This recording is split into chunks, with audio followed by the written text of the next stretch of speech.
বাস্তব একটি ঘটনা, সময় থাকলে শুনে যাবেন। গ্রামের একটা গরিব ছেলে একটা গরিব মেয়েকে বিয়ে করলো। বিয়ের পরে ছেলেটি মেয়েটিকে জিজ্ঞাসা করলো, আচ্ছা তোমার জীবনে কি কোনো স্বপ্ন আছে? তখন মেয়েটি বলল, হ্যাঁ আমার জীবনে অনেক স্বপ্ন, আমি একদিন অনেক বড় ডক্টর হব, কিন্তু আমি যে গরিব। তখন ছেলেটি হেসে বলল, আরে এই ব্যাপার, আমি আছি না। তারপর ছেলেটি মেয়েটিকে নিয়ে শহরে চলে গেল।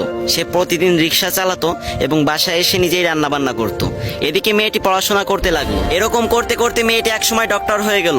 ছেলেটি এই খবর শুনে খুশিতে আত্মহারা হয়ে গেল এবং সে সেই ছেঁড়া কাপড় পরেই মেয়েটির সাথে দেখা করতে চলে গেল। মেয়েটি যখন তার বন্ধু বান্ধব নিয়ে কলেজ থেকে বের হচ্ছিল, তখন ছেলেটি সবার সামনে গিয়ে মেয়েটিকে বলল, জানো আজকে না আমি অনেক খুশি, আজকে তুমি ডাক্তার হতে পেরেছো। তখন মেয়েটির বান্ধবীরা জিজ্ঞাসা করলো, এই এ কে রে? তখন মেয়েটি বলল, আরে আমি চিনি না, হয়তো কোনো ভিক্ষুক টিক্ষুক হবে। তখন ছেলেটি মন থেকে অনেক কষ্ট পেল। ছেলেটির চোখে পানি চলে আসলো এবং সে বলল, তুমি ঠিকই বলেছো। তুমি জানো আমি তোমার পরীক্ষার টাকা জোগাড় করতে গিয়ে ভিক্ষা পর্যন্ত করেছি।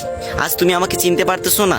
আমি তোমার স্বামী। এ কথা বলার সাথে সাথে মেয়েটি ছেলেটিকে একটা থাপ্পড় মেরে দিল এবং বলল, তোর সাহস তো কম না, তুই তখন থেকে যা ইচ্ছা তাই বলে যাচ্ছিস, আর আমি একটা ডাক্তার, তোর মতো ফকির আমার স্বামী হতে যাবে কেন? ছি। এরপর মেয়েটির একটি চাকরি হলো, আস্তে আস্তে টাকা পয়সা বাড়ি গাড়ি সবকিছুই হলো, কিন্তু ছেলেটা গরিব রয়ে গেল। কি বুঝলেন? ওই যে গ্রাম বাংলা একটা কথা আছে না, ভালা মানুষের দাম নাই, উপকারীরা বাঘে খায়।